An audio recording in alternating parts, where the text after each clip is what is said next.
Harapan baru akan kehadiran vaksin COVID-19 sebagai penuntas pandemi COVID-19 di Indonesia justru membuat masyarakat banyak yang mengendurkan tingkat disiplin protokol kesehatan. Akibatnya peningkatan kasus positif COVID-19 terus terjadi.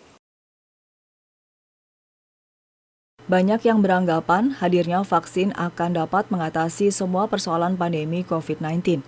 Akibatnya masyarakat larut dalam euforia dan melupakan fakta penyebaran COVID-19 masih terus terjadi. Tingkat disiplin masyarakat untuk melaksanakan protokol kesehatan mengalami penurunan di semua daerah sehingga memicu peningkatan angka kasus positif COVID-19. Ketua Satgas Penanganan COVID-19 Letjen TNI Doni Monardo menjelaskan, awal November tingkat kepatuhan memakai masker di kisaran 86,18%. Sayangnya, justru di awal Desember semakin turun.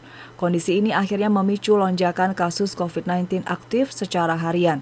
Hingga 25 Desember 2020 lalu, jumlah kasus harian COVID-19 di Indonesia melonjak mencapai 7.259 kasus, sehingga total konfirmasi positif menjadi 700.097 orang.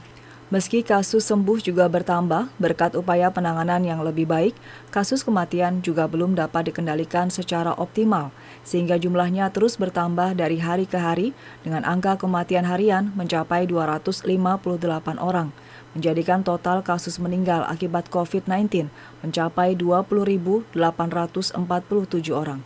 Sedangkan jumlah suspek yang masih dipantau juga sebanyak 67.464 orang. Sedangkan konfirmasi positif COVID-19 yang masih diawasi mencapai 70.097 orang. Dan lonjakan ini diprediksi akan bertambah, mengingat libur Natal dan Tahun Baru masih akan berlangsung. Tingkat disiplin masyarakat di hampir semua daerah itu mengalami penurunan.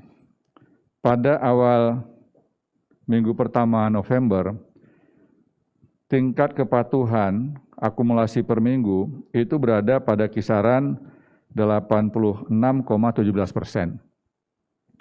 Kemudian per minggu mengalami penurunan, Mas Wiryo, menjadi 84,93%, kemudian 84,26%, 81,24%, kemudian 81,6%, ya, kemudian sempat meningkat pada tanggal 6 Desember yang lalu menjadi 81,65%, tapi turun lagi pada tanggal 24 hari ini menjadi 80,34%. Itu tingkat kepatuhan menggunakan masker.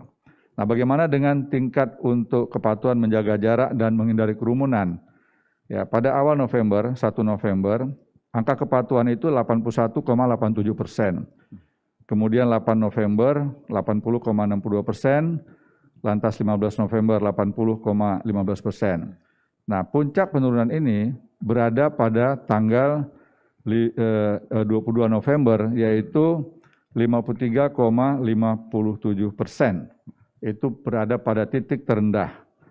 Kemudian naik kembali tingkat kepatuhannya pada tanggal 29 November 76,99%, kemudian 6 Desember 77,61%, dan sedikit turun lagi ke posisi hari ini 76,87%.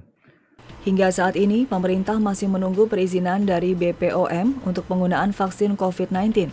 Karenanya, kolaborasi dari semua pihak sangat dibutuhkan untuk menegakkan penerapan protokol 3M dalam pencegahan COVID-19, yakni dengan memakai masker, cuci tangan pakai sabun selama 20 detik, dan menjaga jarak serta menghindari kerumunan, dan pelaksanaan 3T, yaitu testing, tracing, dan treatment. Restu Indah melaporkan.